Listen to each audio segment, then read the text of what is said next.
Best known for its role in weapons production, beginning with the Manhattan Project and continuing through the Cold War, the Hanford site is now home to one of the nation's largest environmental remediation efforts.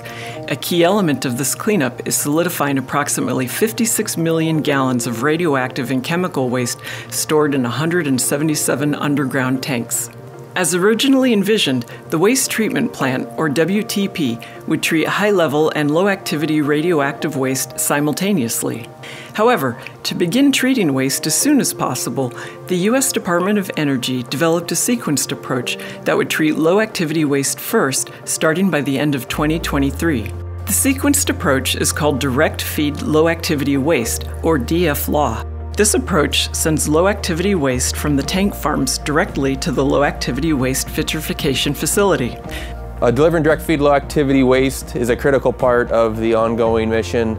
It is a mindset change that ultimately will deliver the stabilized waste form and bring us back into a production operation, a 24/7 operation focused on ultimate disposition of the waste form. Different from what it was 30 years ago where we were in the production for plutonium and national security. Today it's all about remediation, and that partnership between the Department of Energy, the regulators, contractors, the skilled workforce ultimately are able to deliver that mission and successfully remediate the site. There's 56 million gallons of waste out there, and ultimately you want it all treated, and you want to be able to get it into a really stable waste form so that you can dispose of it. As you treat the tank waste and you're taking it out of the double shell tanks, you create space in the double shell tanks, and then you're able to go into the single shell tanks and retrieve more of the waste out of those older tanks, and so you're able to bring that waste into the double shell tanks, a safer place. So by treating, you get sort of two risk reductions in one. You get the waste into a really good, robust waste form so you can dispose of it, and then you're able to move waste into a safer place.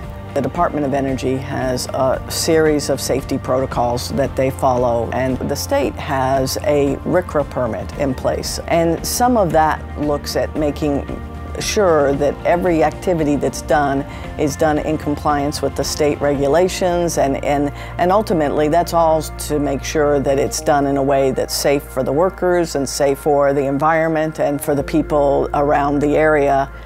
With Hanford leaders implementing a one Hanford approach to execution, the DFLAW program integrates individual projects, facilities, and infrastructure upgrades with involvement from all of Hanford's contractors. And while much progress has been made in the cleanup efforts, the era of treating tank waste is just getting started.